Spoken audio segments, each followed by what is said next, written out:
Hey, friends. Happy Friday. Thanks for tuning in to our MMG weekly recap. So, up on the screen on a Friday, jobs report comes out. We're up 21 basis points. Not bad. 10-year note ticking down to 412. A number that I want you to think about in watching your pipeline: 422, 423 in the 10-year note. We stay beneath 422. That's the closing high of the year. 10-year note yield went as high as 431, but it never closed above 423. So if we can stay beneath 423, that'd be a good thing. We backed off. We hit 421 or 2 this morning, all the way down to 412. So we got to watch that carefully. The jobs report came out and it showed the headline number, 261,000 jobs. Yippee. But when you looked in the household survey, which is a different calculation, it showed that we actually have over 300,000 less people employed and a couple 100,000 people actually left the labor force. So we have these conflicting readings.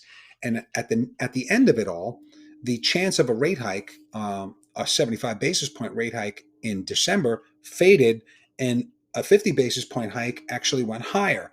And that's exactly what we're thinking about as we try to consider, will the Fed step down and do less Fed rate hikes going forward? He had a real tough time communicating that at his press conference this week, created a lot of volatility. But the bond market is starting to get a sense that, yeah, you're probably going to have to go by 50 next month and maybe a couple more, and do what you can to try to get the Fed funds rate to 5% maybe sometime in the spring. But remember that the Fed is hiking rates to stomp out inflation, to create less demand, to elevate unemployment, to slow housing, and to maybe knock down asset prices.